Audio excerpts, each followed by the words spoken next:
host, Dr. Jennifer Jones. Welcome to Medical Mondays with Dr. O. Today's topic is balancing hormones naturally with neuropathic doctor, author, CEO of Trileria Holistic Care, and Colonel retired Dr. Mary Okodun. Now welcome Dr. O. Good evening. Welcome to Medical Mondays and welcome to another conversation on how to better our health. Thank you so much, Dr. O. And thank you, audience, for joining Medical Mondays with Dr. Toyin Opesami, MD, American Academy of HIV Medicine specialist, for an exciting conversation about our health. Medical Mondays introduces health information, medical facts, and possible solutions as we examine health challenges to enable each one of us to live our best life.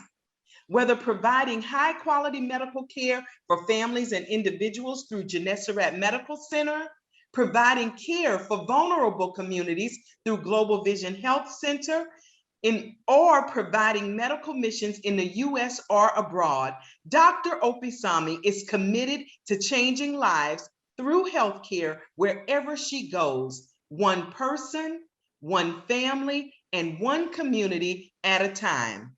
Medical Mondays provides an opportunity to explore healthcare with one of our nation's leading community health advocates and world-renowned medical missions expert, Dr. O. Audience, if you have questions as you listen to Dr. O and our Medical Mondays guest, Dr. Okodun, please drop them in the chat box or raise your hand and you will be recognized to ask your question. Now, grab your pen and paper, lean in, and get ready for an exciting conversation about our health with Dr. O and Dr. Okodun. Thank you again. So, Dr. Retired Colonel Mary Okodun is going to talk to us again on how to maintain excellent health in the natural way, naturopathic way. Take it away, Doc, and thank you for serving. Oh, thank you. You're more than welcome. Well, thank you. I appreciate your introduction, and I will just jump right into the subject matter. Okay, so today I chose to talk about hormonal balance, and specifically because everywhere we go today, we hear more and more talks about people with hormonal imbalances, as well as how to fix them through hormonal replacement. And I was one of these people myself. So serving 30 years in the Army and getting to a high level of that comes with the responsibility of so much work and so much stress. I myself went to seek some type of support, and I found two ladies. One was an OBGYN, the other was a nurse practitioner, and they had formed a functional medicine team. Well, the interesting thing about the team and getting to know them in the Fayetteville area is that because they were doing functional medicine, they really didn't take insurance. But when they did my full assessment, the cost of them helping me to rebalance was over $5,000.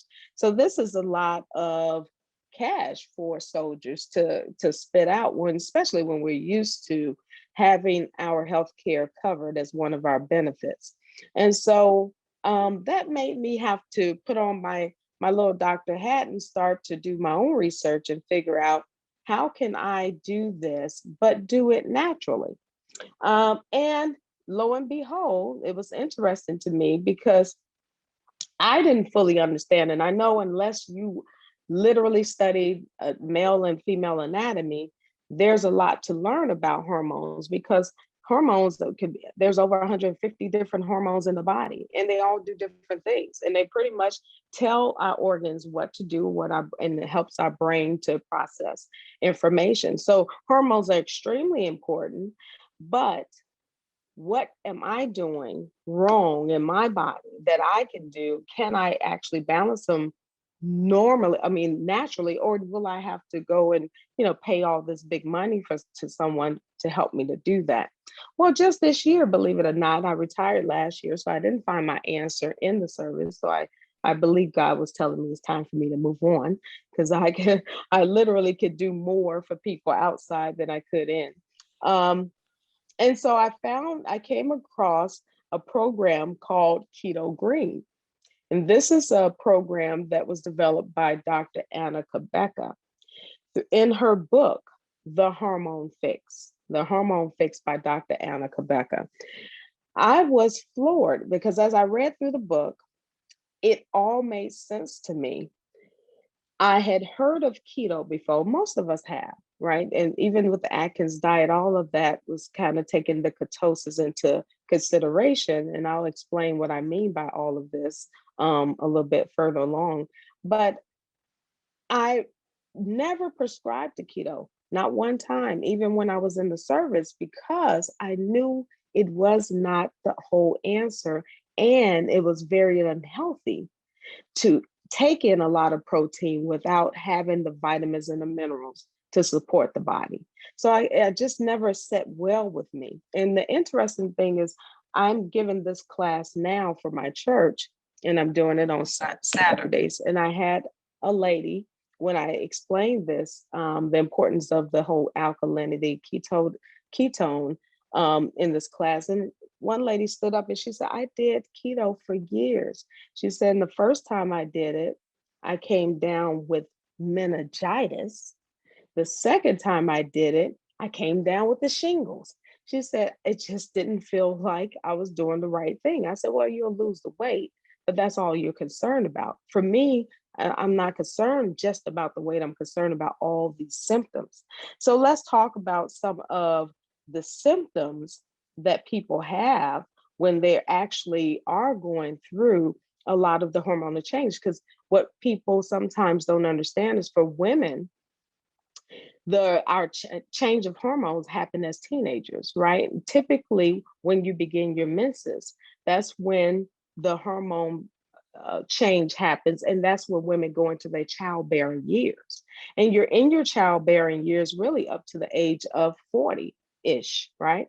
It's different for everybody, but once you hit 40, that's when you start to see you go into that perimenopausal stage. Perimenopausal can take that stage can last from anywhere from 5 to 15 years. So a lot of us have no idea we're going through. We just know that we have these symptoms, and the symptoms could be missed periods, PMS, breakthrough bleeding, which is when, like one lady explained to me, I was just running along doing my jog and I had on 2 pads and it just broke through. And she was like, I was just done. Get my uterus out. And that's horrible, because that if she understood this was a symptom, it could happen. It might be more palatable. Palpitations, migraines, which was my issue. I was plagued with migraines, and then hot flashes, vaginal dryness, insomnia, anxiety, and loss of energy. So these are all symptoms that pop up and you're trying to figure out what's happening. Well, when I read the Keto Green diet, I went on and instituted it in my life. So I started it at the beginning of May. And by the end of May, I would tell you in 2 weeks, all of my symptoms had subsided. But by the end of May, I had lost 12 pounds I didn't even want to get on the scale or check. The only reason I got on the scale is because I had to check in with my doctor and they told me. So, but the point I'm making is it works. And so I said, oh my goodness, all this time I had the power in my hands by just what I was eating. So when I started this plan, I realized that it was something that didn't have to just benefit me, but it really can benefit a lot of women. Now, the Anna Cabeca, she's well known, but I had never heard of her, and I had never heard of this plan. So let me explain to you what it means to be in pretty much keto green. So keto being ketosis, which is the burning of fat, and then green, it speaks of the alkalinity, staying in these 2 stages at the same time. Let me explain to you what what I'm trying to communicate and why it's so important. Ketosis is the burning of stored fat. Okay. Many of us eat too many bad fats. And what happens when you eat a lot of bad fat is it gums up the platelets of blood that's in your body. Okay. So when the platelets of blood are in your body is gummed up with a lot of fat, when the insulin is secreted and it goes in to do its business, it can't get into the blood to bring the glucose level down. Then guess what? That's the beginning of what we could consider to be type 2 diabetes, because you become insulin resistant. A lot of us are insulin resistant, and we just don't know it. We have these symptoms telling us, but we're going along our lifestyle. Boom, this is happening. And then what happens? The liver has to jump in, secrete the bile, and then actually stores that glucose up as fat in order to protect us, right? Because if the glucose stays in your blood and doesn't come down, you can go into shock, diabetic coma, all these other things that we don't want to happen. And that's why if you are type 2 diabetic, then you're taking in that insulin, you're taking it through medications to help keep that under control. Okay. So when you realize what this process is doing, what we're trying to do is get the body to release energy through stored fat. Because the body, it's not that the body is lazy, but the body is smart, right? Why would I go through 5 processes to burn fat when I can just get the fat that you're going to give me from eating all that simple carbohydrates, right? So the way people eat today, a lot of processed foods, right? And we eat more carbs, because the funny thing is women, especially when you're going through the hormonal change, you crave a lot of the carbohydrates, simple carbohydrates and the sugars and the chocolate and all these things. And so we eat them, right? I need some ice cream right now because y'all stressing me out. So once we get that in our body then says, hey, I need to take this glucose and we're just going to burn it to give you energy to do whatever you need to do. Well, guess what? What it doesn't burn, what the insulin can't bring down, then it's turned into fat and that gets stored. So your body's living off of what goes in your mouth, right? So what we're trying to do is take that simple carbohydrates, take those things away. Don't eat that type of stuff now. You're going to go into complex carbohydrates and you're going to go into good proteins, organic proteins. And when you start to eat that way, then the body becomes starved from getting easy made energy. And the body then has to go into the stored fat, or what we call brown fat, right? Because it's there for a lifetime, child, if you don't change. So it goes into the stored fat. It starts to take it and it starts to use that as your day-to-day energy. And that, my friend, is called ketosis.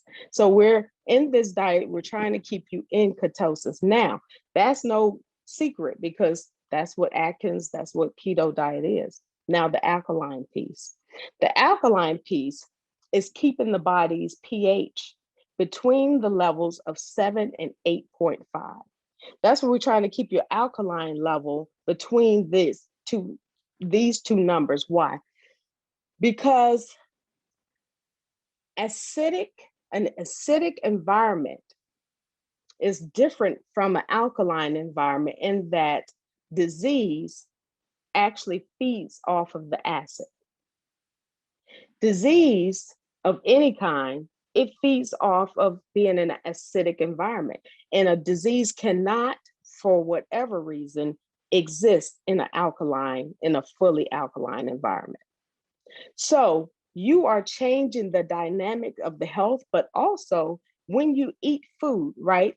However you eat food, whatever you eat, when it goes in your mouth and it goes down your esophagus, it gets into your stomach, that stomach acid, that hydrochloric acid is 3.5, right? And that is the lowest point of acid, acidic or pH balance in your body, right? And that's is at that level to break down and destroy that food, or at least bring it down so that we could get the nutrients out the food, it sends it through the body and the body could do what it's supposed to do.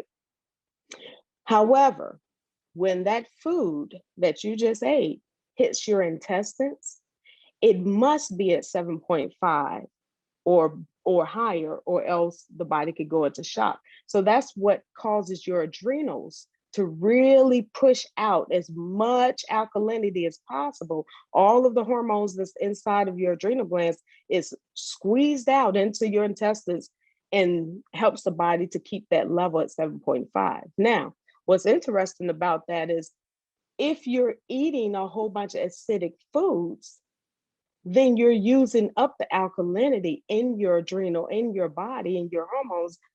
They can't keep up with that. So that's what knocks them out of whack. Okay. So you're trying to eat alkaline foods and more alkaline foods to make this process much easier for the body and to give the body some of the nutrients it needs and the phytonutrients to build that alkalinity back up and keep it high. Now you're in a position where you're burning good fat and stored fat, but you also are keeping the body in a healthy state. So this is, and I'm going to go over some of the foods with you so you know. So this becomes the key to rebalancing the hormones. Now, there are 4 hormones that people think is extremely important. And I wasn't going to talk about this, but I'm going to say it really quickly. But there are really only 3 when you're in this state over here. Everybody focused on estrogen, progesterone, DHEA, okay, and what am I thinking? Testosterone, right? Because here, and as a sidebar, forgive me for this, but as a sidebar, men, you're not left out, right? Because you go through hormonal changes too. And let me tell you some of the hormonal imbalances, the symptoms you have when you start to have really sore breast tissue, tender breasts, erectile dysfunction, decrease in beard growth and hair loss, loss of muscle mass, loss of bone mass, or osteoporosis, difficulty concentrating, and believe it or not, men have hot flashes too. Okay, you just don't, it may not be as extreme because women go through these changes a few times in our lives. So everybody can benefit from eating this type of diet. And so here are the acidic foods. I like to give those to you first, and then I'll tell you the alkalining foods, okay?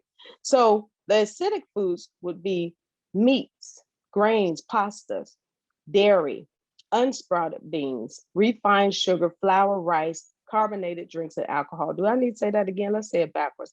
Alcohol, carbonated drinks, rice, flour, refined sugar, unsprouted beans, dairy, pastas, grains, and meats. Those are. Now you will say, well, how is it that you could go into ketosis? You got to eat protein. You do, but everything you do has to be organic. And here are the foods that you would eat if you want to stay in alkalinity while you're doing your ketosis. Cruciferous vegetables. I could talk all day about cruciferous vegetables because they are loaded with a lot of sulfur. Okay, but the sulfur is good in that. Guess what? Anti-cancer agents. All right. All vegetables, fruits, with a few exceptions, cranberries, plums, and and raisins. Okay. Pea protein, organic meats, organic grass-fed eggs, seeds, some fish, and some seafoods. Okay. Those are your groups of foods that you can have that are alkaline. All right. Now, that being stated, this is something to get your appetite going. So you can think about keto green and how it works to balance your hormones, and you can balance your hormones naturally. Now, if you want more information about the hormone fix, I literally have a link on my website. I think they said it at the beginning, but I'll repeat it. It's TrileraHolisticCare.com. That's TrileraHolisticCare.com. And there you can go on the treatments and you'll see there's a list for the hormone fix. Click on that link and learn more information. At this time, I'm open to take any questions people have. Thank you. Thank you so much, Dr. Mary, for that wonderful wealth of information. I know men and women were excited to hear about the impact and the changes that happen both in our mature lives and all things. So there are a number of questions in the chat, but before we begin, I am going to bring on Dr. O, who I know has wonderful comments and probably some great questions. All right. Thank you. So you see where allopath does not cross naturopath. We don't talk about acid balancing, alkalinity, and I have heard about alkalinity, alkalizing the body in the naturopathic world. However, listening to Dr. Okodun this evening was very, very educative. The diet that she talked about is actually what we talk about also, vegetables. But I would like you to explain to our audience what calciferous veggies are. And also, you mentioned some seafood, some fish. Mm-hmm. I just want to comment on that before you talk about the calciferous veggies. Okay, absolutely. Fish. So people mm-hmm. people eat a lot of tilapia, especially in our communities. Tilapia is not good fish. It doesn't have omega-3 fatty acid. It has omega-6. So we don't recommend tilapia. So when Dr. Mary said some fish, or some fishes, tilapia is one that we won't recommend, in allopathic medicine. Seafoods, shrimp. Oh, we love shrimp. We will recommend that you decrease the intake or maybe not eat it. That's one of it. And I'll leave the rest to you. And also Absolutely. the information of calciferous veggies. Cruciferous vegetables. All right. So my favorite vegetables, and it's funny because I didn't know until really doing some deeper dive how great they are. I mean, I knew I liked them, but it's because of the sulfurous component they have. And sulfur is so great for our bodies because it really does aid calcium and it aids some of our vitamins in doing their job. But the bigger key is that anti-carcinogenic effect. So if you don't eat any other vegetables, you want to eat cruciferous. And I'll give you some examples of what they are. So arugula, bok choy, broccoli. So I'm so happy my daughter loves broccoli. One of my favorites, and as an adult, Brussels sprouts. Hated them as a kid. Delicious now. Cabbage, cauliflower, collard greens. Now, a great way to figure this out too, guys, is think about when someone's cooking these and you walk in the house, you're like, oh, what's that smell? Because the first thing that hits you, it's almost like, it smells so gassy. But that's one of the smells, like even if you ate too many eggs, you smell the sulfur in the eggs. So eggs, oh my gosh, good organic eggs are whole food. So you have your lipids, you have your protein, and you have your complex carbohydrate in one whole egg. And it has a lot of sulfur in that yolk. So that's the reason those are cruciferous vegetables. Now, some of fish, the reason we say some fish is because the best fish are wild caught fish. So ocean fish that are wild caught, not farm raised, because they're giving those fish a little bit of everything. And you don't even want to know what that everything is. All you want to know is go for the wild caught fish, okay? And that could be shrimp and some of the seafoods. I would say try not to make your home in any one thing, learn to be diverse in your food group. And like my husband says, everything in moderation. So in that, like for me, I'm more of a vegetarian, but specifically because I'm doing the keto green, I'm eating more seafood, more fish because of that. I hope that answers the question, but be specific if there's more. Thank you. Just before, I yield to Dr. Jennifer Jones, I have one more. When you started with keto green, I was cringing in my seat because keto diet blows up the cholesterol. And it's a fat diet, in my opinion. It's something that people cannot sustain. And then when you decide you're tired, you gain all the weight back, you're going to lose weight with it. But the cholesterol goes, LDL, bad cholesterol, goes off the chain. I've had to stop some of my patients when I know they're on keto diet. I tell them to just come in, let's check the cholesterol, and only every single one of them.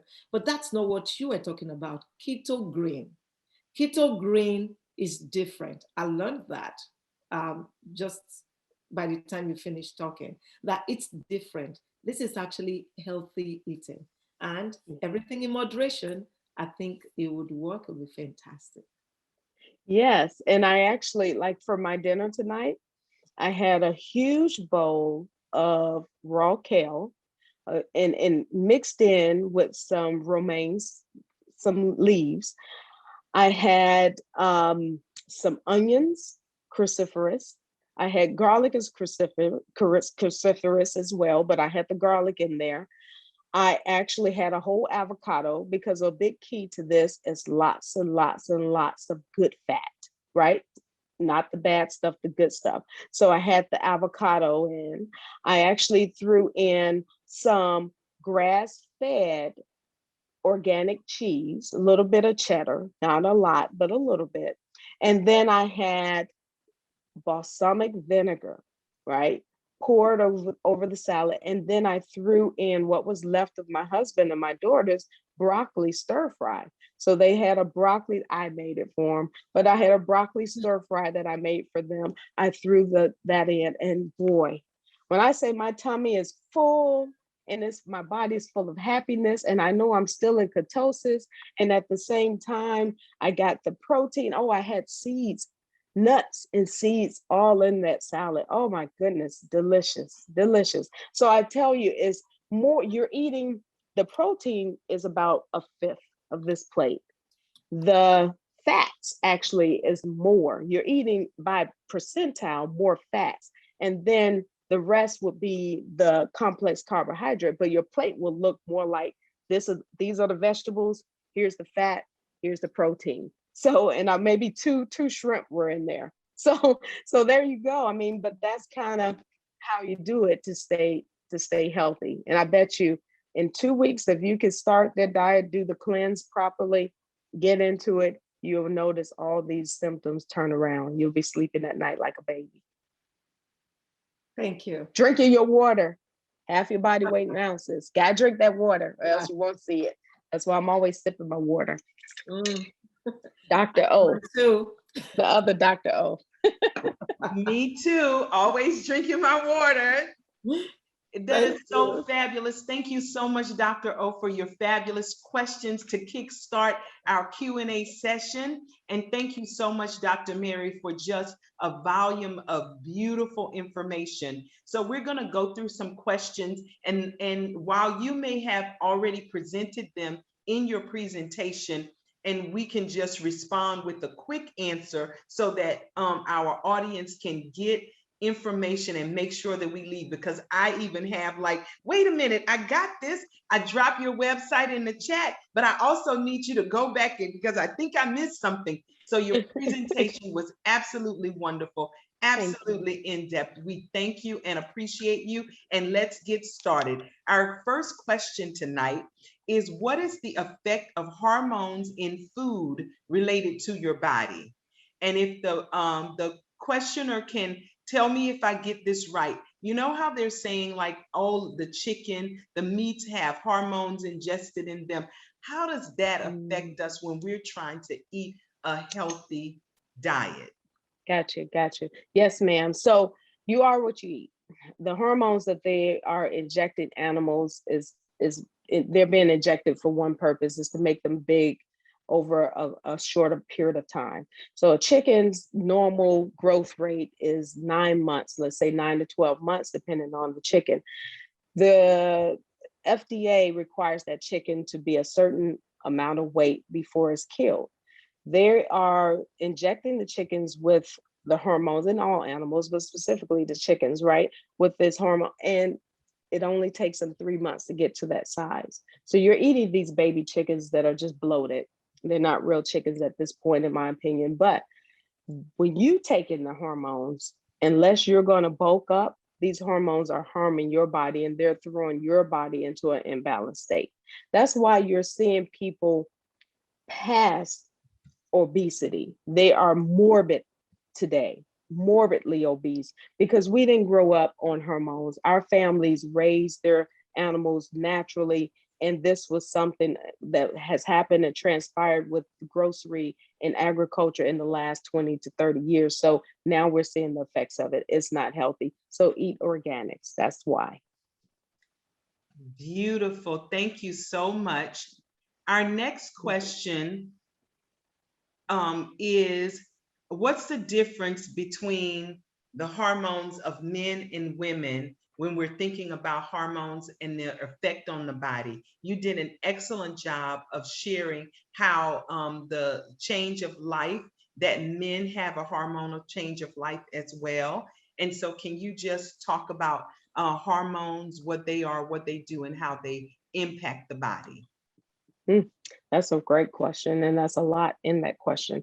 So there are some specified differences because men don't have the childbearing years, right? So their change happens usually slower. They go through this during their teen years when they're turning, their masculinity, and so they have a surge of testosterone and all that. But by the time they actually hit their 40s, then they start to see a decline, right? And that's when men are go through this confusion, like we have, what we call it foggy brain, foggy mind. And we're just trying to, I don't feel like myself. I don't feel like myself. And in order to feel like myself or feel like, I'm fulfilled, okay, I got to go out and buy this brand new Ferrari. I got to get these young chicks, and my stuff ain't working the way it used to work, but I got to prove to myself it is. So they go through these things and they have these mental challenges, but it comes out differently. Women, we kind of emotional, so it's a little bit more. But let me back it up a little bit too. When I talk about men specifically, they are working their way through a lot of stress. And we in America have built a stress industry. When I talk about keto green, that's only 25% of success. Your success is your diet is 25% of the success. Guess what is the other 75? We didn't get a chance to talk about it, which are the other 3 most important hormones, right?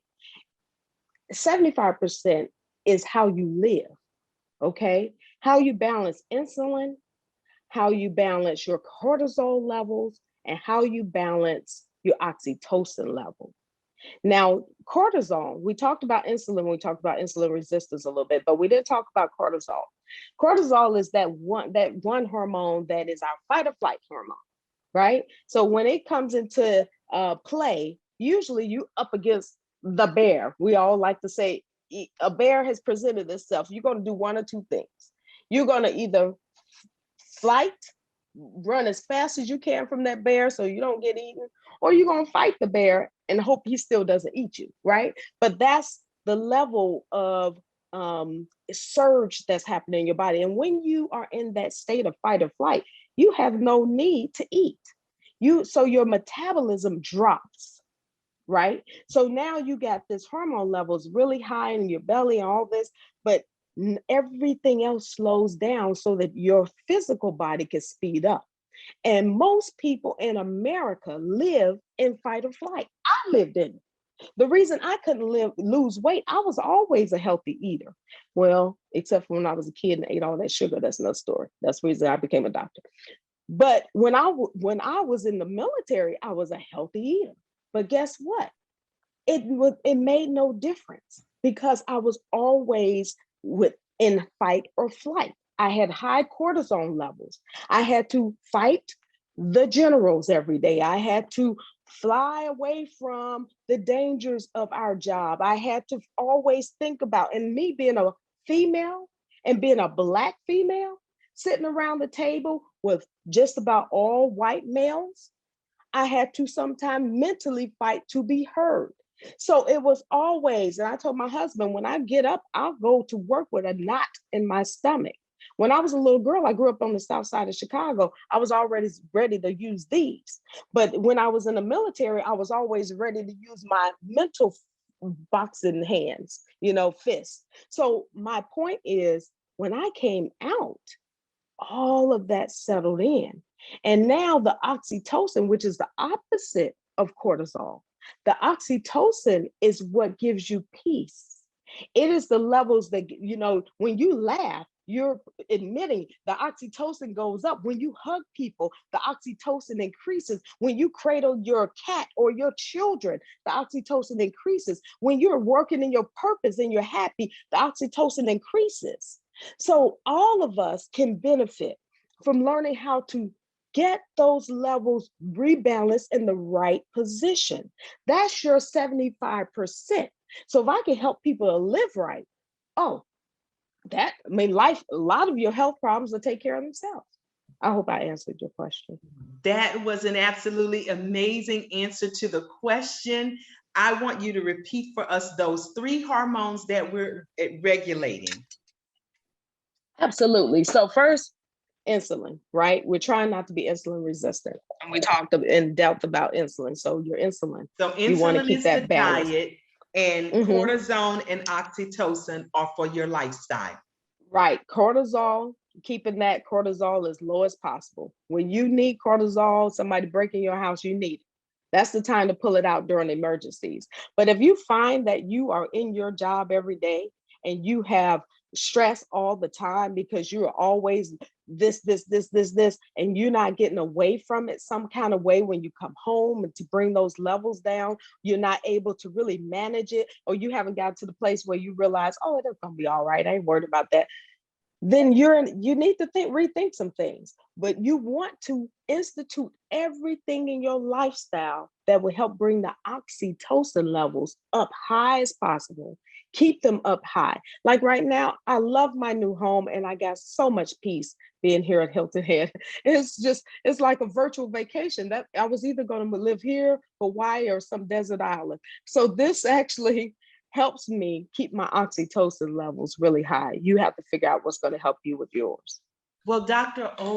Okodun, this has been a wonderful conversation. And I think the last question enabled you to close this conversation so beautifully. I will never forget for the rest of my life, 25-75. Insulin at 25%, 75% of my time in cortisone and oxytocin, because I have made a commitment to return to something I did in my 20s. If you are not presenting me with love, joy, and peace, I don't want to fight.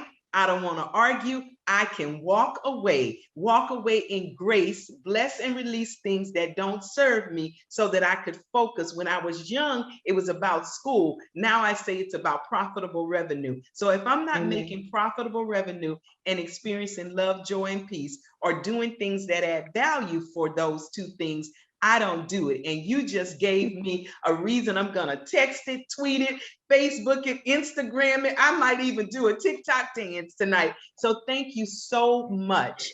We are now, it's time for our medical moments with Dr. O. Thank you so much. It's all about balance.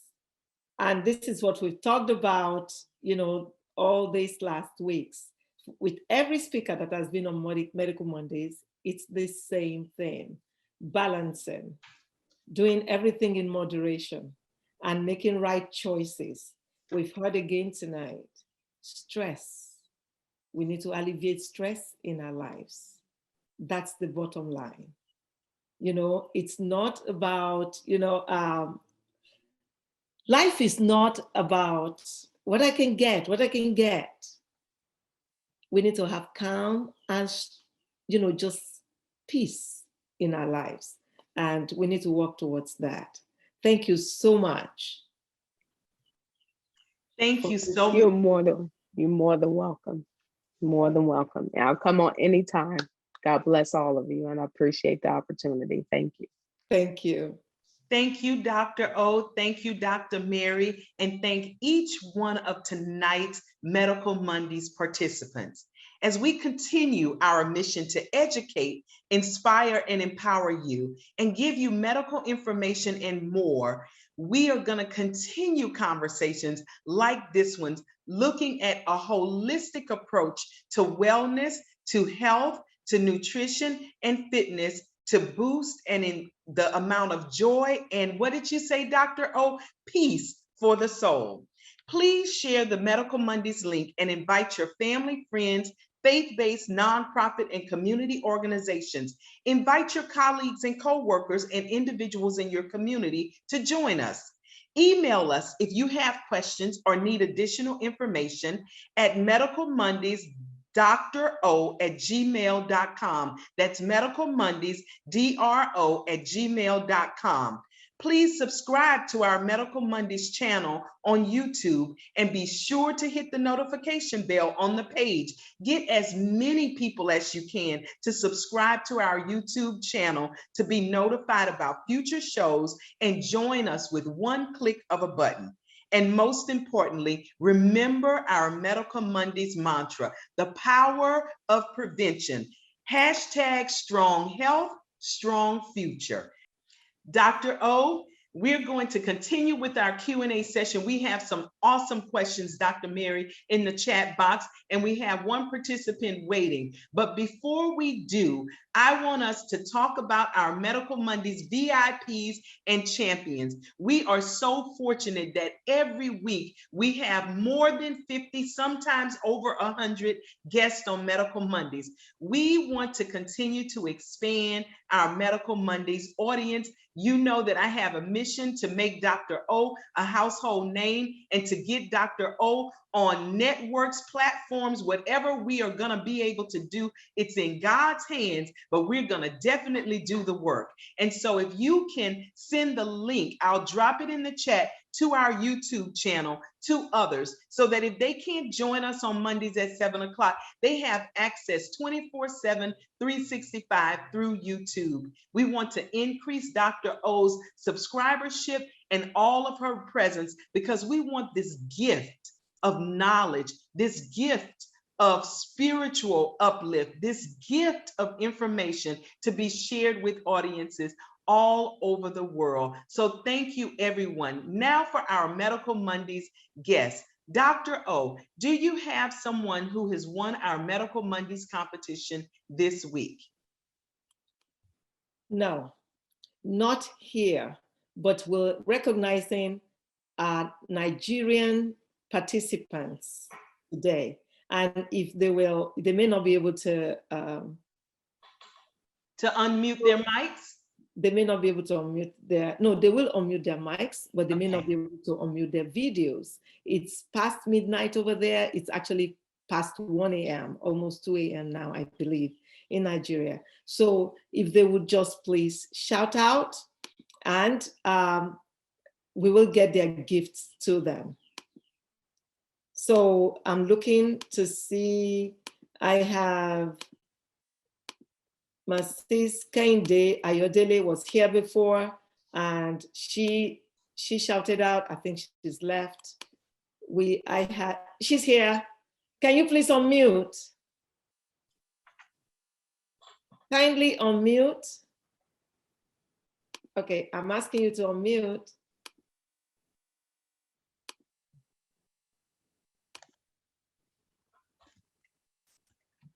There, I think she's unmuted.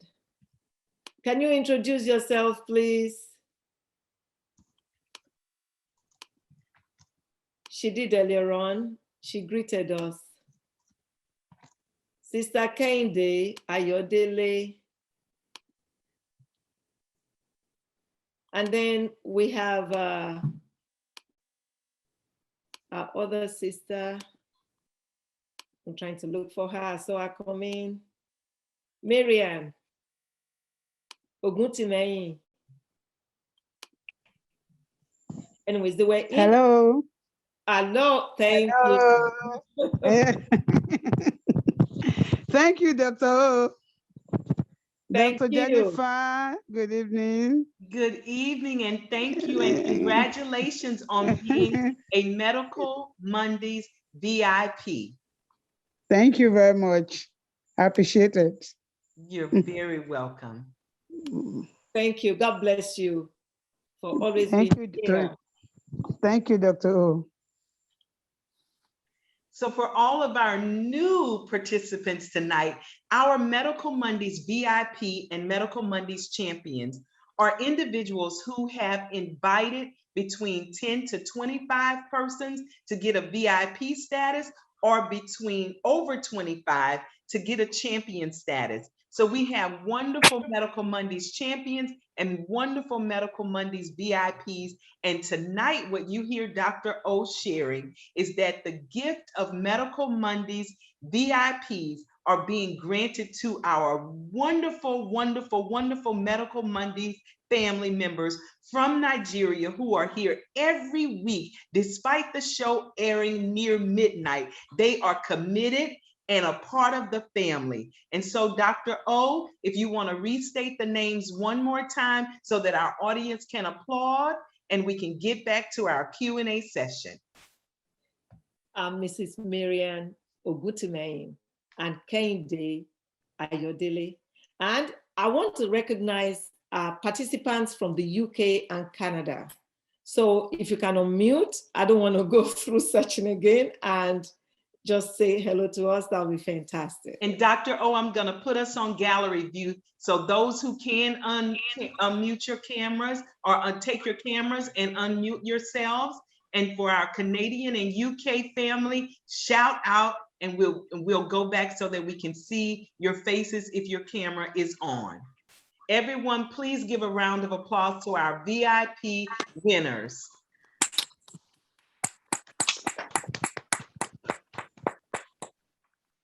Do we have any shout outs?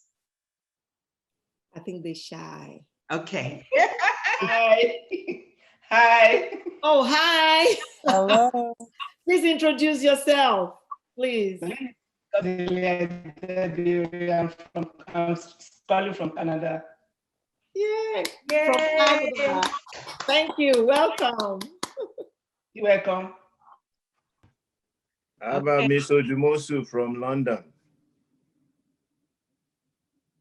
I'm not.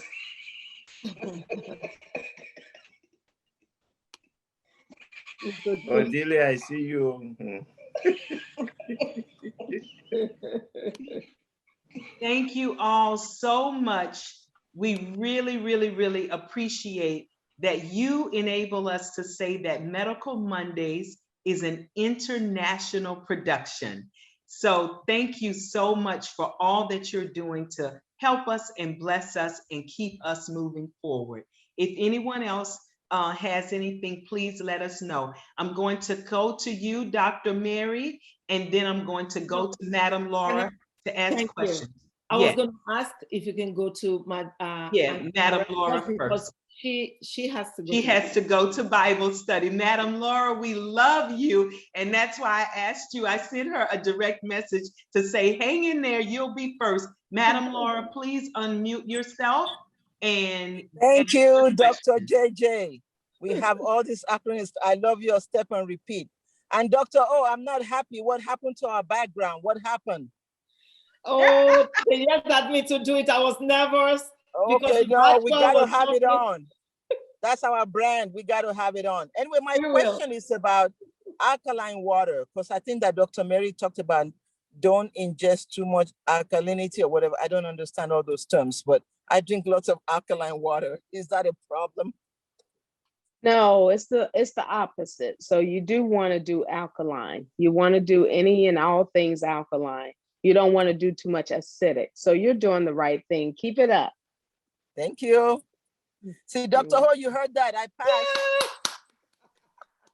Thank you so much, Dr. Laura. And we just want to share and highlight with our Medical Mondays audience. Last night, Dr. O invited me to a fabulous celebration of a young Nigerian American man. He is just turned 23, who won his election bid. His name is Junior. Please pronounce his name correctly, Toyin, or Dr. Madam Laura, so that I don't mess it up. Eziano. Junior Eziano. Eziano. Junior Eziano. And so everyone, please just Google. I'll drop something in the chat box, but it was a fabulous moment to celebrate this young, dynamic, brilliant, compassionate leader. Yeah, and that is Grand Prairie, Texas, if you're looking for him. Grand Prairie, Texas. Yes, I found him. So I'll drop something in the chat box. Go ahead, Dr. O. Black. There were 22% Black population there. And this young man won, out-seated a 12-year incumbent. Somebody who has been there for 12 years, he won. So thank you so much. I'll drop it in the chat box, but that is absolutely a praiseworthy moment. Now, Dr. Mary, you have your hand raised and we want to hear from you, and then we'll continue with our Q&A session. You're on mute, Dr. Mary. So no, I was trying to high five everybody. So I don't know how to take those little icons down though. Just ignore them. Thank you. I got you. I got you. Thank you so much, Dr. Mary. So let me get back to our questions. Dr. O, do you have a question before we resume our question and answer session? No, not really. I just wanted to make a comment that men, you're right, do have their hormones too. It's called midlife crisis. Yeah, I didn't want to coin the phrase because then they'll get offended. But yes, they go through that, buying their Ferraris and getting younger women. Like, what? That's not going to change anything. She still got to show up with you. But anyway, yes. That is wonderful. I enjoyed having the list of things, and it was going to be my question with regard to the impact of men. I got that men have hot flashes too. There's a loss of muscle and bone mass, loss of hair, erectile dysfunction, and I missed the two at the top of the list. So please. Tender breasts. Okay. Tender wonderful. nipples, tender breasts. And they start to develop. That's why some men go and have those plastic surgery done, because they're developing breasts instead of fixing it from the inside out. Thank you so much. So our next question in the chat is from Dr. Ajagwe, who said, what do you know about volume eating, the process of eating more food with less calories? I think that any type of eating specifically, I don't know a lot about that because I've never studied that specifically, but I think when you're eating good food, they automatically have less calories, right? It's the foods that are high in calories tend to be the processed foods or the, heavy proteins. But I think in the way this particular keto green is structured, you're eating more vegetables, which are lower calories because they're complex carbohydrates. You're eating more fats that could contain a little more calories, but they are good fats. And then you're eating a little less protein, but you're eating grass-fed, or it could be vegan or that's such. So I think eating the right food is more important than eating following calories. Because honestly, you can sit down and eat like a cow. They're big, but they eat grass, but that's just their structure. So you can eat as much vegetables as you want and not really have to worry about calories. So I think if you eat right, you don't have to chase calories. Does that make sense? Thank you. Yes, it does. Our next question is, what's the role of pre and probiotics on hormonal balance?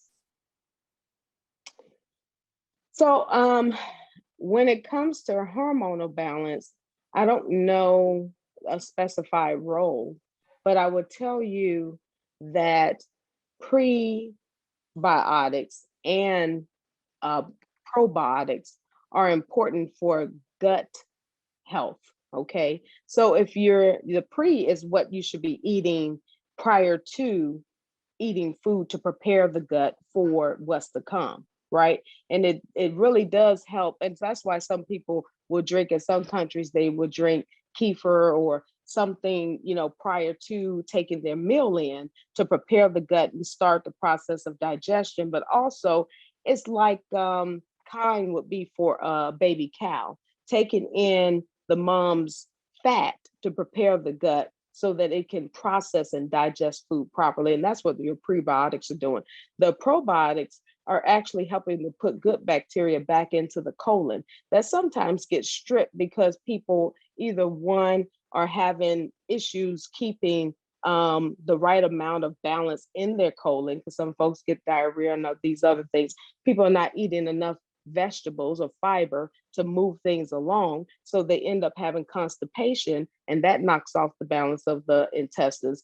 But when you take in enzymes, and when we talk about prebiotics and probiotics, you can't really talk about them without talking about enzymatic care, health, and that's one of my specialties. So you have to understand that everything is made of enzymes, but in this nation, and I'm going a little bit long because this is important, in this nation, we either cook out and install our enzymes because they can't exist over 107 degrees. We either putting the pesticides on our vegetables and fruits, right, to keep the bugs off, but that immobilizes them, or we're just peeling everything. And that's where God put the enzymes on the outside of the foods so that your bodies can help you with digestion. When you don't get that, then you need to actually take natural enzymes to help the digestion in the body. So even tonight, after I had my salad, I still took 2 elixir enzymes that are mixed with different types of herbs, but specifically, it just helps to break that food down. And then I took 3 sleeping enzymes because then I also wanted to get some herbs in me that's going to actually help me with the whole rest when the time is right. So if the people want to know more about this, sometimes that's a Pandora's box with me because I have taken an entire course. That's one of my specialties. I am an enzymatic therapist. So I could talk more about that offline, but yes, pre and post is good. They affect the hormones, but in a good way. Dr. Mary, first of all, we are here to learn. So thank you for taking the time to teach us. And secondly, you are in the family. So you are absolutely going to be back joining us. So thank you.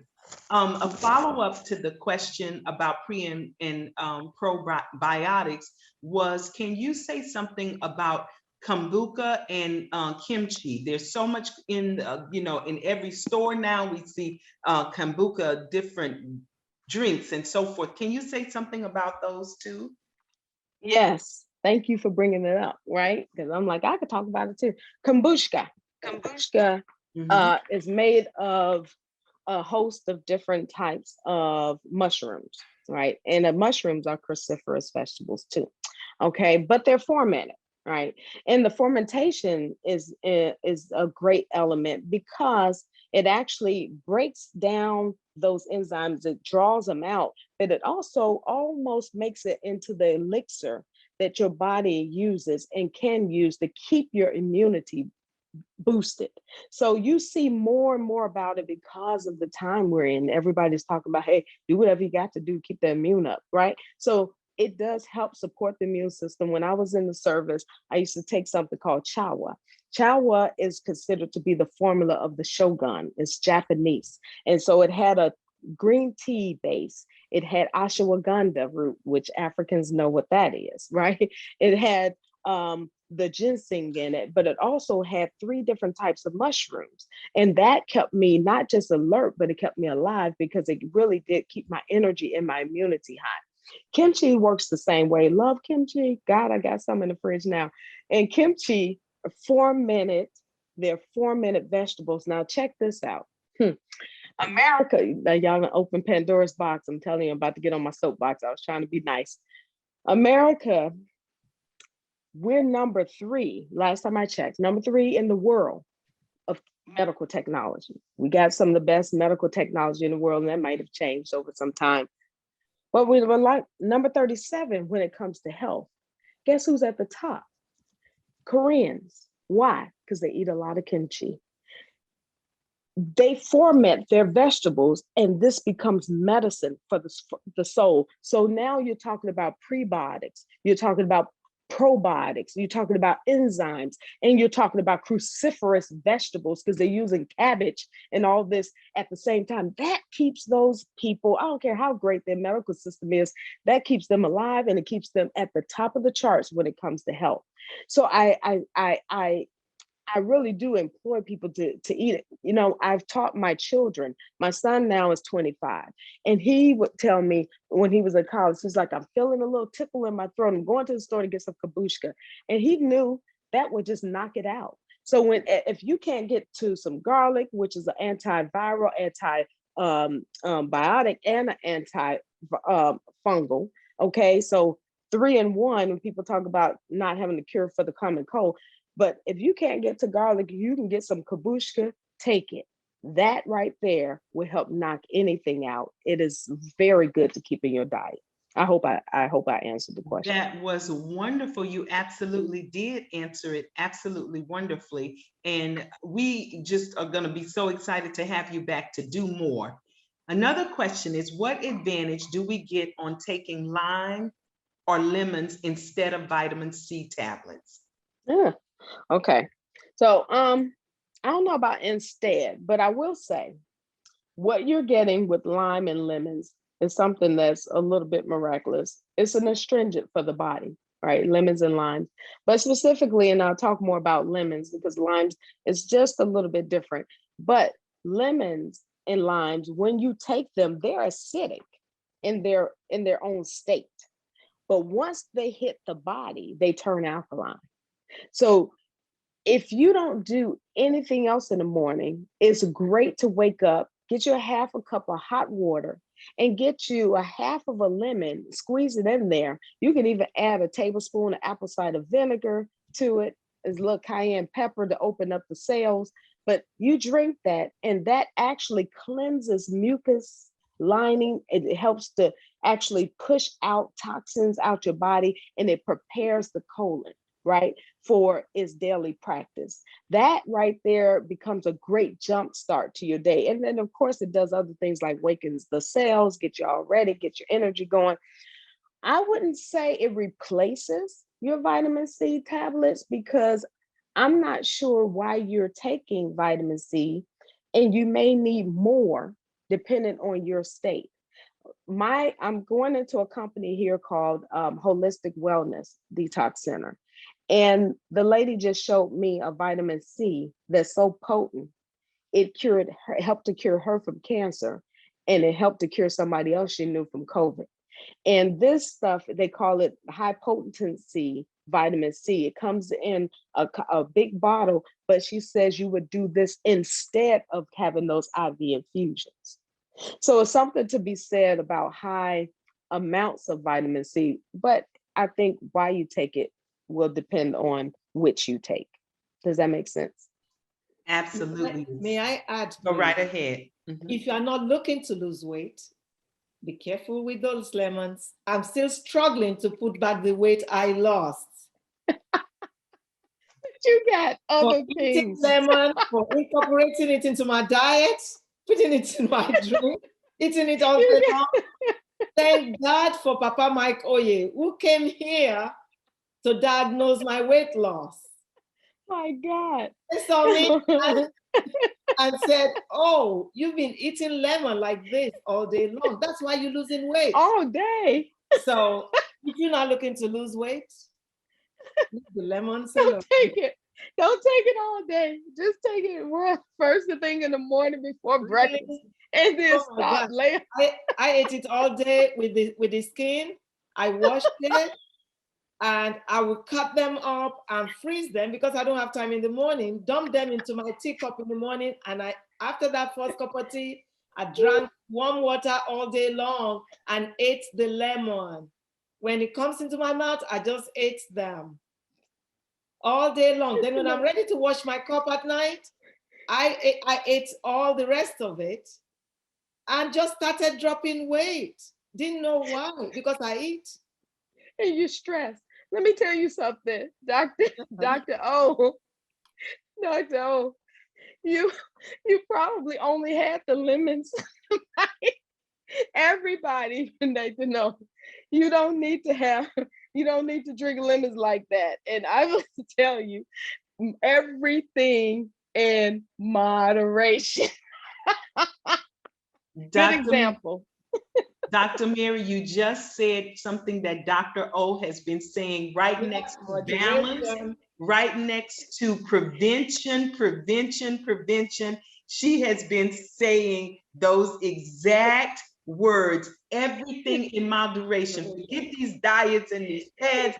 Eat things in moderation, except for the foods that are the colors of the rainbow. Amen, Jesus. Amen. There was a follow-up to the question about the lemons and limes, also about its impact on the erosion of teeth. So is that another concern? And thank you for highlighting that we only need it for that morning. Right. And that is a concern. Too much acidic in the mouth can cause the enamels to erode. So that's why you don't want to do too much of that. I also would recommend juicing, right? So, and that helps to bring that rainbow effect into your diet. But what I've found lately has been juice pills, right? Juice pills have been awesome because they're extension of juicing without the sugars. In my case, I'm trying to reduce the amount of sugars I take in. But the other piece to that is you're getting everything. And because those phytonutrients are working together, which is part of the reason why Americans have a lot of issues specifically, is because we pick and choose, take vitamin 3, D3, take this, take that. And we're doing it individually. You need more of this, but what we're missing is vitamin D3, and it works off of calcium that actually works off of vitamin K, that works off of specific vitamins. If you're not getting those, then it could be going in one end and out the other, forgive my expression. So the vitamins, God made them as magnets, vitamins and minerals as magnets to work synergistically in the body. So I always recommend to people now, get the juice pills that have all of it in there. You get it in, and it does help the health of the mouth, the brain, the eyes, the entire body, because you're taking everything in God intended at one time. You can find them on my website. That is so beautifully said. I will drop your email, your website address in the chat again. I've done 2 or 3 times, but that was the most beautifully said expression. My doctoral thesis was studying the gene expression and mechanisms of action of 125 dihydroxyvitamin D3. So it is one of my personal passions and love. We were looking at it for its treatment modalities in leukemia, promyelocytic and HL60 leukemia. However, what you just said about the synergistic orchestra of molecular vitamins, and as well, it's something that I say. So Dr. O, I'm taking a point of personal privilege. There is no way that you can study the body and not see the symphony that God has going on for us to wake up, walk, talk, breathe, do everything. And so it is my motivation that I'm committed to a 12-week healthy restoration for myself, because I've been in that cortisone, Oxycontin, stress world, and I'm making sure that the rest of my life, I give God the opportunity to let me live to be 115. So, like my Korean and African and other brothers and sisters. And so what I truly know is what you just said, that they were all intended to work together in synergy, because all of them manipulate the neurological, the endocrine, the immunological, cardiovascular, urinary, reproductive, all of our systems based on that. So thank you so much for that pearl of wisdom. Dr. O, do you want to add anything else before I go to our next question? No, please go to the next question. Okay. I was looking at the questions and they're so exciting. I'm Wonderful. sure everybody wants to have their questions. Wonderful. Okay, so there's a direct, I'm going to the next question. Thank you, Dr. O. There's a direct correlation between the ingestion of high fructose corn syrups, obesity, and hormonal imbalances. What do you think about the obesity epidemic And what do you think about the impact of high fructose corn syrup on obesity? And what about the endorphins? Thank you. So I'll use my story to make a statement based on that question. When I was growing up, I was born in 1970. I grew up in the 70s and 80s. And in Chicago, I told you all that, South Side. Thank you. But I went into an age that our prior parents didn't have privy to knowing the outcome or effects of this age. And this was the grocery stage, the agricultural stage, when everything they were creating was created and manufactured to sit stored on shelves in grocery stores. So one of the preservatives they used was glucose, sugar, right? So that's why refined sugar is like in everything, right? But for me, I didn't like to drink water. I didn't like to eat a lot of food. I didn't like vegetables too much, and I hated meats. So what did I eat? Sugar. I ate candy all the time. My mother was a caterer, so she would make me eat. And guys, I know this sounds gross, but it's the truth. It's my story. So I mean, my mom would make me eat. I would literally go to the bathroom, stick my finger down my throat, and throw food up because I did not like the feeling of being heavy. I just wanted to be full off of sugary products, and I would put sugar in my milk and drink it. I mean, I had it all the time. I was the sickest person that you ever wanted to meet. Every season, I was sick at least 3 to 4 times. Not, I had a flu last season. No, I was sick like 5 times in that one season. One year, I looked back at a report card and I missed 56 days in kindergarten. Okay. And because I was in Chicago public school system, they moved me on. But the point I'm making is it flatlines the immune system. Sugar does. I don't care what form it's in. Fructose. They got many names for it. Okay. They will hide it behind so many different names, but it's just refined sugar, and it's the bleaching of the sugar. Just like gluten. Gluten was a problem, 30 years ago. Why is gluten a problem now? Well, the wheat has changed. Why has the wheat changed? Because how they harvested it changed. So now they use what we call Roundup. When I put Roundup around my house to control the weeds, I spray that chemical on. I supposed to use gloves and a mask, and that not everything it hits dries up and it dies and it turns brown. Okay, that's the cause and effect.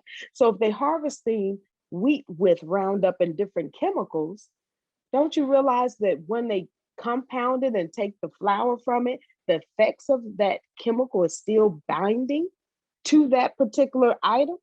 So a lot of people that are having reactions, they having the same reaction I would have if I tried to spray that Roundup around my house with gloves off and a mask off. I'm coughing, I'm sick, I eat this, I feel queasy, I'm nauseous, and then I can't tolerate certain things. That's what's going on with our food. So when you talk about the effects, it drives our hormones crazy because it becomes, like we talked about, the insulin resistance. A lot of problems in the body comes from these chemicals that were never intended to be in our bodies. So yes, eating natural sugars, eating xylitol, eating stevia, eating agave, eating real honey. And oh, by the way, people that's dealing with allergies got to get the honey that is pollinated in your region to help you to deal with allergies. So yes, though I would say there's so many other ways to get that sugar in, but refined sugar, fructose, all that does have a bearing on the body and is not healthy. I hope that answered your That's question. wonderful. I have a quick follow-up. So if you're going to have, I know stevia, using natural honeys local to your residents, agave, I know all, they are wonderful. When there are now, we started seeing packets in addition to the sweeteners and white sugar, sugar in the raw. Is there a benefit to having sugar in the raw, or should we just work towards eliminating and reducing and minimizing sugar overall? Well, I think both, right? So I think if we can train our bodies by eating good foods to appreciate foods for the natural sugars that's in them. Because if you tame, it only takes 11 days to tame the taste buds, right? Yeah. And change the taste buds. But if you literally start to teach and train your body to enjoy foods in their natural state, you can taste the sweetness, even in vegetables. When I went, I mean, we don't harvest things the same, but when I went to Italy, I bit into a tomato over there and understood for the first time in my life as a grown-up why tomatoes are really a fruit. Okay, so the minerals by themselves are sweet, but we have to train ourselves to get to that state. Now, in the interim, yes, try to work your way away from the bleach and chemical products like refined sugars, and try to eat more of in the raw state. But you have to trust your providers, because just because I go in the store and I read a label and it says this, I don't always trust the people that's manufacturing. That's one, because I've learned what we do. The second piece to that is read your labels and ingredients. I can bring my book. My first book was all about how to shop healthy. And you have to read, because even with the stevia, I notice now that they're mixing stevia with like 10 different other things.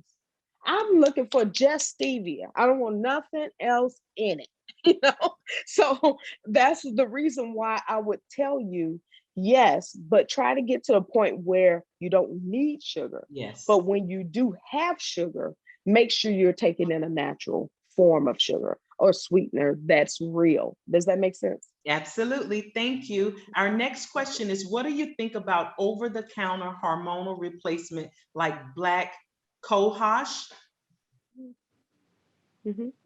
Is that the end state? That's the end question. Yes. So I think when we say over the counter, okay, I guess if this herbal base, because what you talk, black cohosh, pomegranate, red raspberry, I'm trying to think at least 3 more. Oh, angelica root, and a few other good dun quai. That's what I'm trying to think of. Okay, those are great products. Oh, wild yam cream. Those are but they're full of different. They're good products, but for different reasons. Some of them are high in progesterone, some are high in estrogen. Which one do you need? Now, what tends to descend faster than the other is progesterone.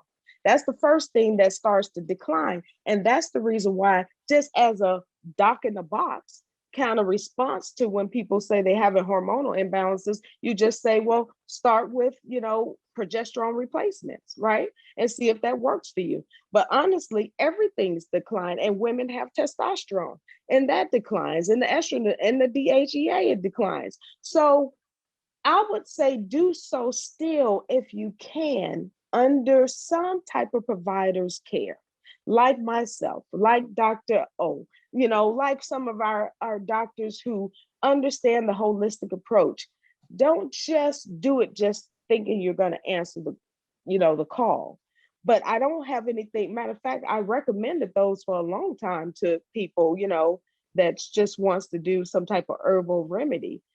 But I didn't really understand what was happening with the hormones at the time. So I would say, try to figure out, let's do some testing, some assessment, figure out what your problem is, and let's address that specifically. Does that make sense? Yes, sounds absolutely beautiful. So we have the chat boxes blowing up with questions. So we're going to switch to a more rapid fire mode so we can try to get as many questions answered as possible. But don't forsake the knowledge for rapid fire quick answers. So we have a participant who commented and said, before all the supplements like prebiotics, vitamins, was life longevity greater or less? And Probably. there's a comment added with that I think should you should know before entering. It seems that if we live longer, we have a greater chance of chronic disorders and less quality of life. So many things affect living, right? A lot of my ancestors, 2 generations ago, they died younger, but they had more children. There was a lot more stress in different ways. My family came out of slavery. Okay. So they worked their own crops and fields. A lot of them didn't have direct care to any medical assistance. They did things from the roots and the trees and what they knew how to do. And I would tell you way back in the 1920s, pharmaceuticals and herbals were on the shelves equally. Doctors back then actually would start with the herbal remedy if they could, and then they would scale up to something more evasive. But people wasn't living as long because they had hard lives. We have a easier lifestyle today. We know more, so we're able to do more, but we are having a lot of chronic issues because we want fast. And I think life requires us to do things in moderation and do things with knowledge. And I think if people eat right, live right, exercise right, then they can have a long, productive life. Beautiful. Another participant asked that you say something about melatonin. What you want me to say about melatonin? Melatonin is it's important or hormone as well, and it's definitely something the body needs to rest. The body secretes it naturally, but if you go to sleep with blue light, white lights, you're going to have a harder time secreting it. Melatonin likes dark areas, serotonin, and all those, they work synergistically. But I find that nowadays people like to sleep with TVs on. We sleep with cell phones by our beds. We sleep with iPads in our beds. We sleep with laptops by us. All these things, believe it or not, affects how the melatonin and the serotonin, how that is secreted in your body.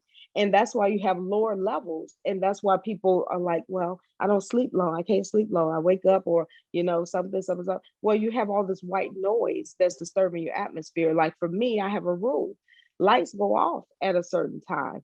I don't sleep with my cell phone next to my head.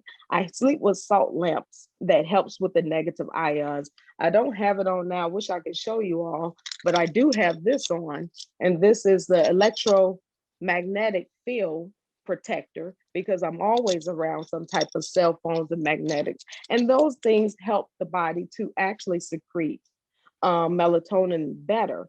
So if you want me to say something, I would say, get away from the noise, the white lights, the blue lights, and sleep tight.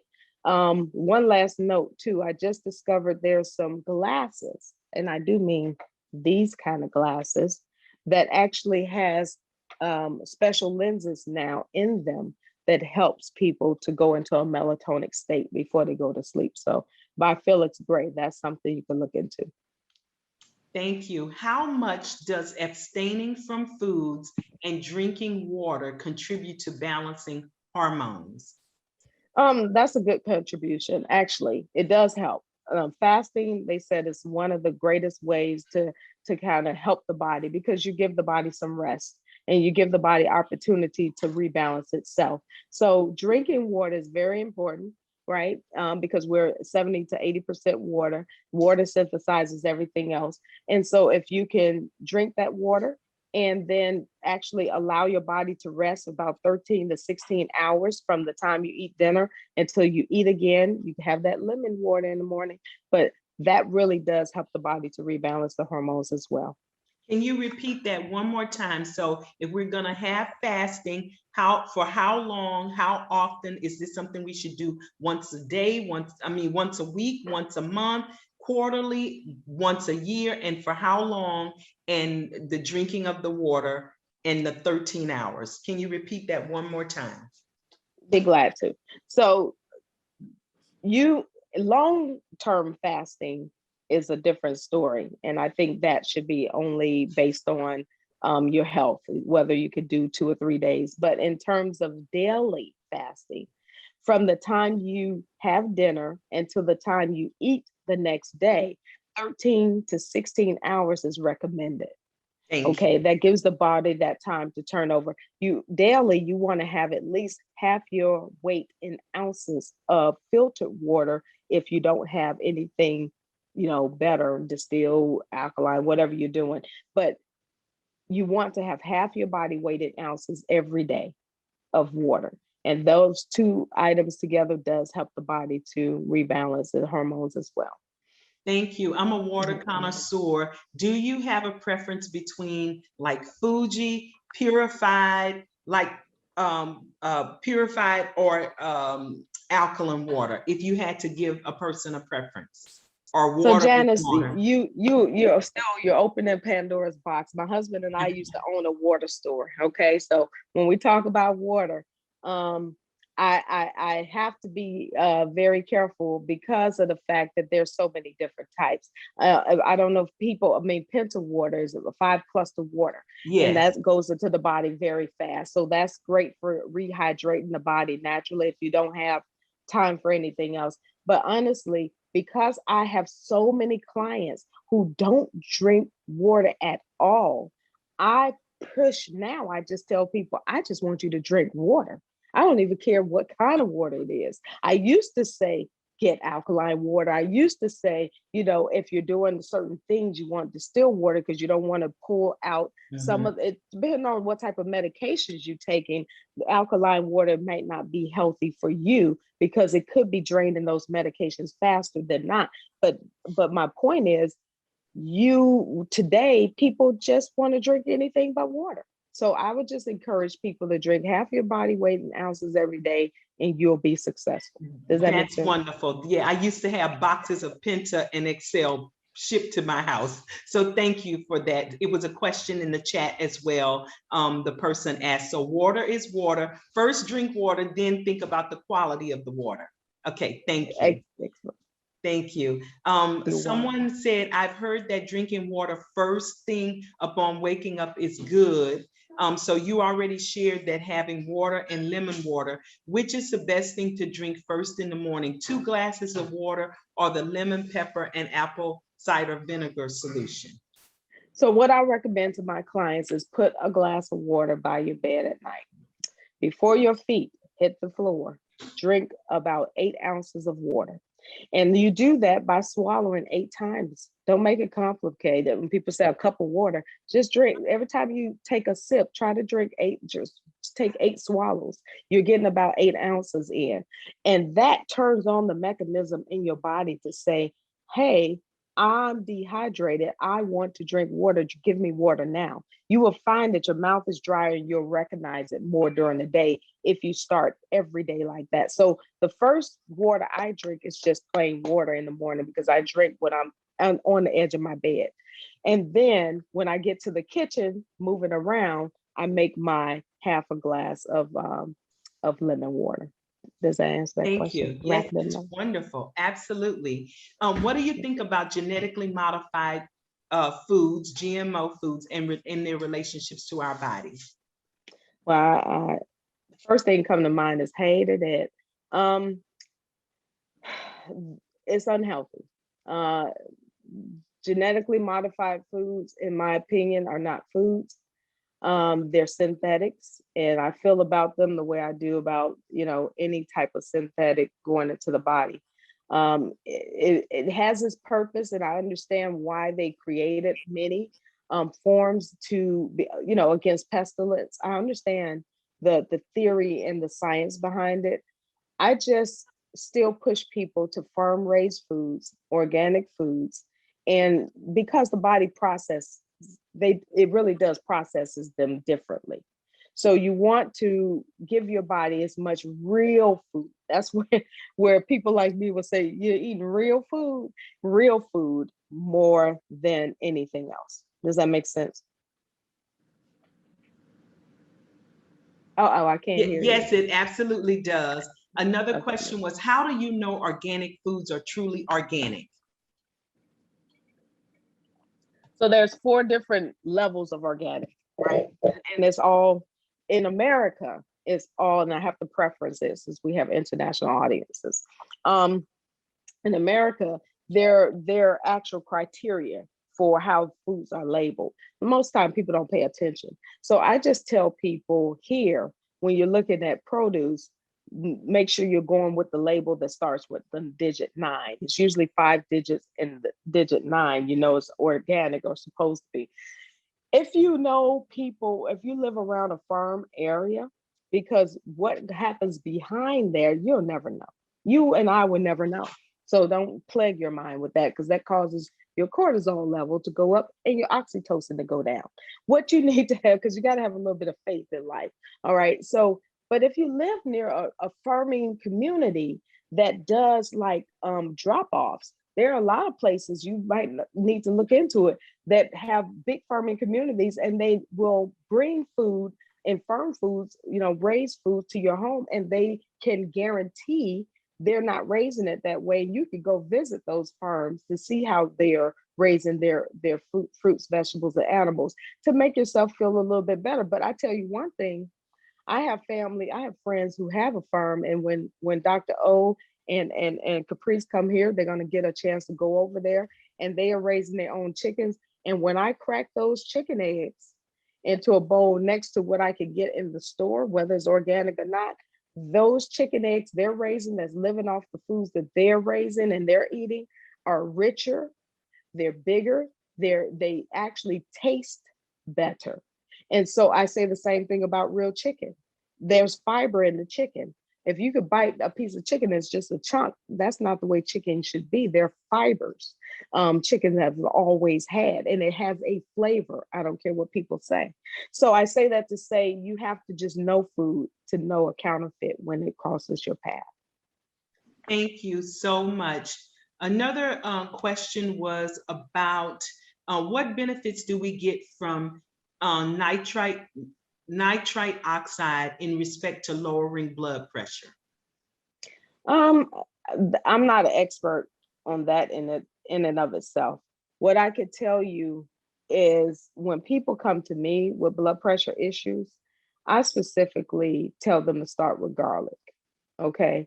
Because garlic has a profound effect on bringing down the cholesterol, the blood pressure, plus it's protecting the body against viruses, bacteria, and that such. So that's where I start with people. And then we could go into different type of teas that can also help with bringing that down. But a lot of times it's just reverse what you're doing. What are you eating to keep your blood pressure high? If it's genetics, then we have to talk about, you know, what things can we reverse? Because honestly, I've had people, clients who, you know, everybody in their family, and I always ask other doctors, hey, what comes first, the chicken or the egg? Because even though we say genetics, if I learned how to cook from my mama and then my mama learned from my grandmama, don't you think we're going to have some of the same effects from cause and effect? So, you know, I would just tell you to start at the most natural place you could start and then escalate from there. If I may interject, yes, garlic is great. However, please see your primary care doctor.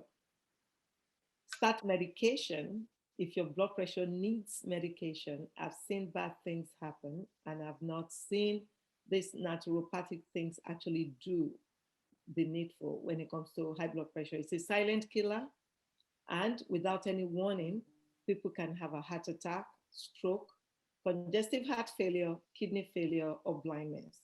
And high blood pressure is the disease of Black people, especially Black men. Genes is very important, and there's nothing we can do about genes. I 100% support naturopathic things. I just told you about my experience with lemon, and if you need to lose weight, please hit the lemon, but all day long. I know now to just eat it, you know, have a drink in the morning. But seriously, with high blood pressure and all these other disease entities, see your primary care doctor. Institute the, you know, the good diet, excellent diet, as Dr. Mary Okodun has been educating us. But please support it with whatever your primary care doctor recommends. Support. They work together in synergy for great health. Absolutely. And I agree with Dr. O 100%. So, and as far as this goes, I'm hoping that we're just talking about the remedies that people are interested in. But in terms of the overall partnership, I think that we should all work together to help each other out. You start low and then you go high, but definitely continue to see your primary care physician at all costs. Thank you. And I want to go back to water for just a moment. Dr. Mary, one of our participants asked about this, specifically about alkaline water. Can you discuss alkaline water versus natural spring water? What's the difference in its benefits? Because they think that the alkaline water was artificially added. Well, so the natural springs have their alkalinity. The only thing about the natural springs is that you would have to test each spring each day to know how much alkalinity you're getting. Whereas if you're dealing with an alkaline machine, for instance, you had an ionizer, it does have, it's just pushing the water through different plates of mineral plates to stream out the alkaline. Now, is it natural? No, maybe not, but they use the natural minerals to do it.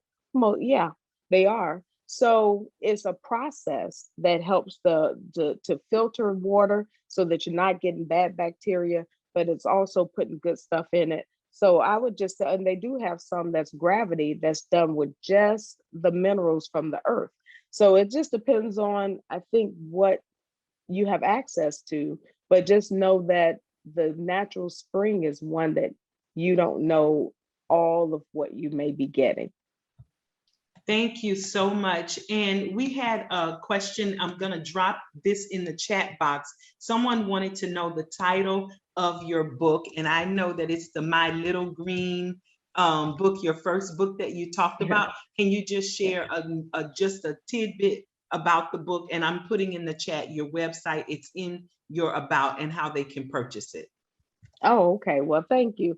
Well, actually, the book, I wrote it years and years ago because I would go to churches and different places and I would teach. And then what I had an overwhelming expression from people, we don't know where to start. How do I go to the store and find these things? They just sound so, sea salt, especially back then, sound foreign. They didn't realize that it's in the store. They just are used to seeing a certain salt, so they overlook the other. But the book is only about shopping for healthy foods. You're not going to get a copy of this book because I no longer publish it. I keep it as a reminder that I need to write my second book. So now that I'm retired, I will be working on another book. And as soon as that book is released, I will have it on my website for purchase. But thank you. Go to my website to learn more about the modalities I do teach, I do provide, and there are some other links there to some things that may be very interesting to you. Thank you, because I was just feverishly looking for it on Amazon and Barnes and Nobles. So thank you for sharing that. Dr. Jagwe, you had some comments that you wanted to make? Yes. Good evening, everyone. Thank you, Dr. Okodun, for your presentation and very engaging interaction, the way you've answered all of the questions. I just wanted to add a few things to what you've said. And from the standpoint of a dentist, somebody who helps people to chew better and be able to process their foods, the kind of diet that you recommended requires that people will have their back teeth. If they don't have back teeth, being able to process such foods that are very fibrous and chewy may be very difficult, and that will affect the amount of nutrition that they will get from their whatever food that they're trying to eat. So that's one thing. I just wanted to add that comment to it. The other part of the comment I have also has to do with ability to sleep well. Sleeping well, giving the body the ability to recoup or to rejuvenate overnight. Sometimes people cannot because they have underdeveloped jaws, and they have underdeveloped jaws, which affects their airway, which is narrowed down, and they have what we call the sleep apnea. The obstructive sleep apnea in people will affect every aspect of the body, not just the sleepiness during the day, but it will affect every aspect of their performance and their, well-being over time. So these are some of the things that I know the scope of the discussion tonight is not, doesn't seem to address those directly, but I think there's some things to add to what you have said. Thank you very much. So thank you, but I'll definitely appreciate it. And I would like to comment on how we may be able to address those two things. So one, the chewing, I understand that is definitely is an issue when people don't have back teeth, but you can do smoothies. That's one of the things that becomes a very important component. And I used to do them every morning, and I still do them just about every morning, even with the keto green. So blending, and I don't know if everybody have the same capability. So again, everything I'm saying is always with exception, because there's exceptions to the rule for everything in life. But in terms of people who have capabilities to blend, you certainly can blend your vegetables, and you certainly can blend even the juice pills, and you certainly can blend pea protein to get the same synergistic effect that I discussed. So that's an option for people who really need to get it in. And then again, we recommend things like mashed cauliflower. You could actually prepare. We do a lot of soups. You could prepare these meals differently. And along with the keto green, there's a recipe book that tells you many different recipes, and people can kind of stick with what they know. My husband makes the fufu stew. Fufu stew can also be there. You might not have with the fufu, but you could definitely eat the stew. So there are some different aspects that you could take that would answer the call to that. The second thing is I have sleep apnea. And I will tell you that my improvement in nutrition also affects everything in every part of my body. And my sleeping improved when I started to decrease in weight. So a lot of the sleep apnea folks also their apnea gets worse the bigger they become. And so when you are able to get your body under control, your weight under control, and you start to get back to where your body says this is your normality, you will rest better. And so that I could tell you the proof is in the pudding, but I appreciate you bringing those to the forefront so that we can address it. But absolutely, there are always going to be exceptions, but I think these things can help those two areas as well. Thank you so much, Dr. Mary. Because you mentioned it, our last question in the chat is, what do you put in mashed cauliflower to make it bond? So mashed cauliflower, okay, if you process it, okay, let me just answer it. Fat, good fat, okay? But if you process it with a processor, you can blend it up, you pour it out, and you want to put some good fats in there. Would be coconut, whether you do the olive oil, or for me, I just use it's like a butter substitute, but it's really just olive oil in a hard form. Put it in there, and then I season mine. I put in, some truffle salt, and I put in sea salt, and I put in Bragg's yeast.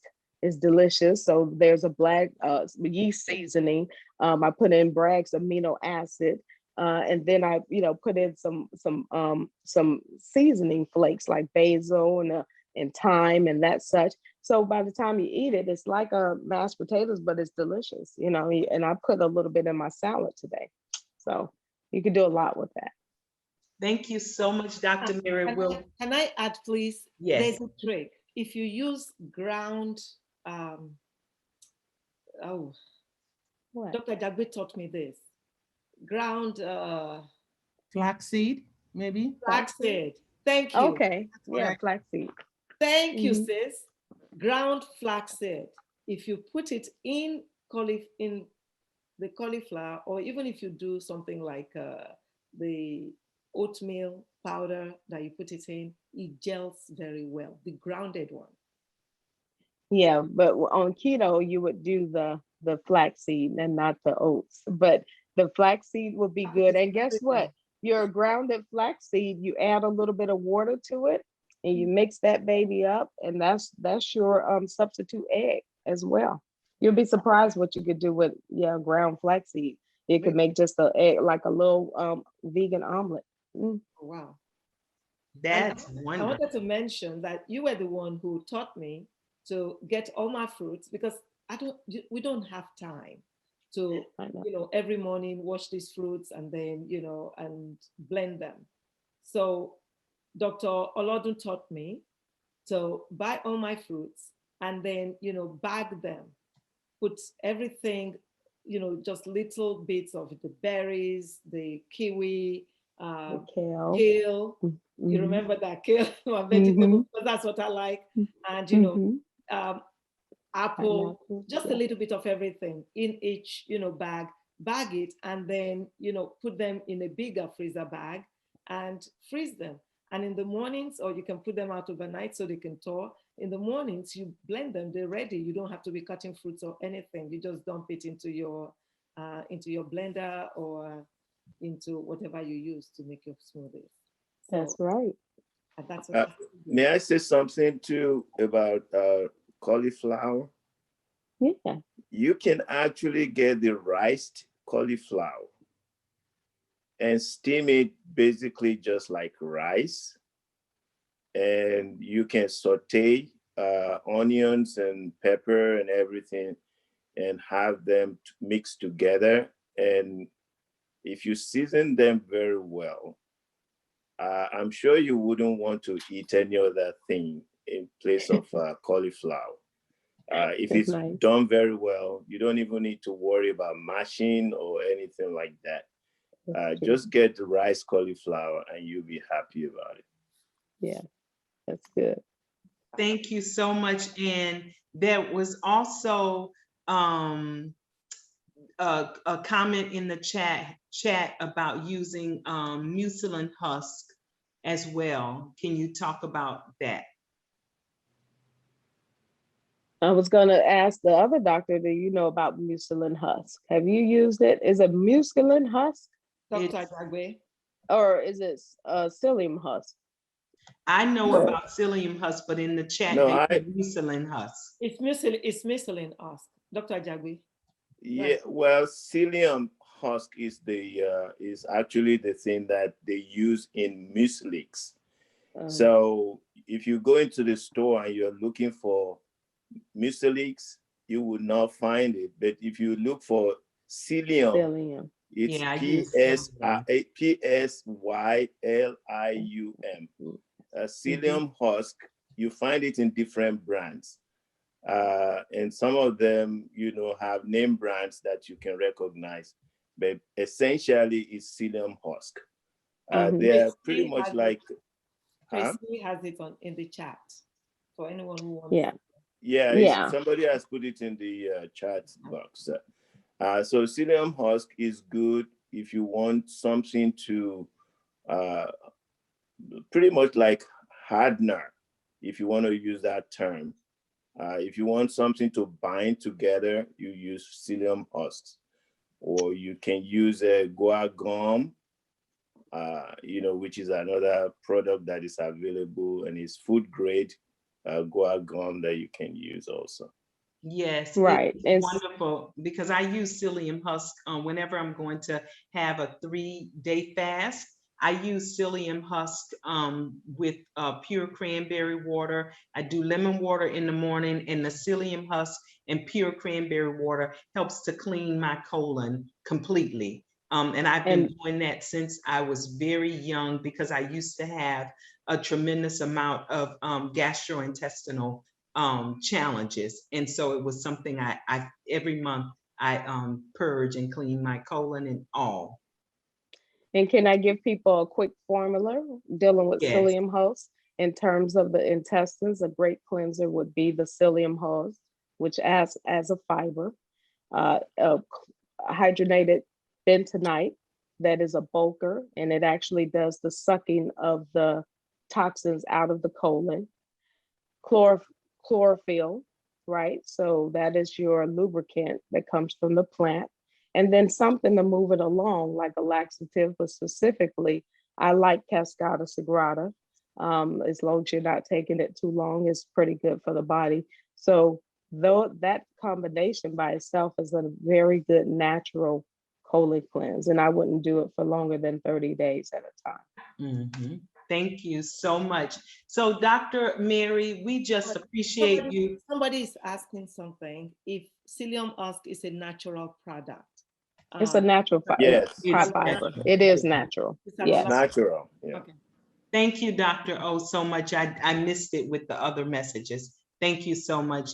Everyone, it has been a wonderful evening. Dr. Mary, we just appreciate you for your patience, time, talent, treasure, and ask that you give us a take-home message or any closing comments that you may have. And then we'll go to Dr. O to say goodnight, and then we will close Medical Mondays the way we always do, with music, so that we can all be relaxed and proceed to have a blessed and awesome week. Dr. Mary? Well, thank you so much again for having me. I will just reiterate that everything I talked about should also be shared with your doctor. As Dr. O said, you have to really stay in collaboration with a good professional. And that's why you also seek me. I'm the type of the naturopathic doctors, not neuropaths, but naturopathic doctors. We are here to help guide you on your natural path and give you the guidance you need to do things safely. And I would just encourage everyone, no matter what your diet is, always think about having a wonderful time so that you can keep your oxytocin very high, keep your cortisone levels low, and live a wonderful, peaceful, and blessed life. Thank you. Thank you so much, Dr. Mary. I'm going to put us on gallery view to allow our participants, if you can open your cameras and unmute yourselves, to give Dr. Mary a round of applause for an absolutely exceptional presentation and conversation tonight. Oh, wow. Thank you. Thank you. Thank you. Thank you. Thank you. Oh, my pleasure. Oh, my pleasure. Thank you. Thank you. Thank you so much. And thank you, Dr. Ajagwe, for always giving us wonderful comment. And now I will go to our fearless leader, Dr. O, for her closing comments tonight. And if everyone can put their mics back on mute, I'd appreciate it. Thank you so much. What an awesome night of education. I bet everybody learned as much as I learned. And take home message again, balance. Let's balance our lives, not just diet, exercise, reducing stress, or alleviating stress is even better. And let's live a healthy, strong life. Strong health, strong future. Thank you. Thank you so much, everyone, for a blessed and amazing show. Thank you, Dr. Mary. Thank you, Dr. Ajagwe. Thank you, Dr. O. Thank you to all of the participants. The show would not be what it is without you here. Thank you, Dr. Aiti. Thank you, AJ and Hannah. Dr. Hannah, for all of the support that you provide to our team. Everyone have a blessed and amazing week. God bless and good night. Dr. Zugu. Oh, Thank Dr. you. Zugu. Hi, Dr. Zugu. He was hiding. Thank you, everybody. Have a blessed night. Good night. God Good bless you. Good night. Good night. Thank you for having me.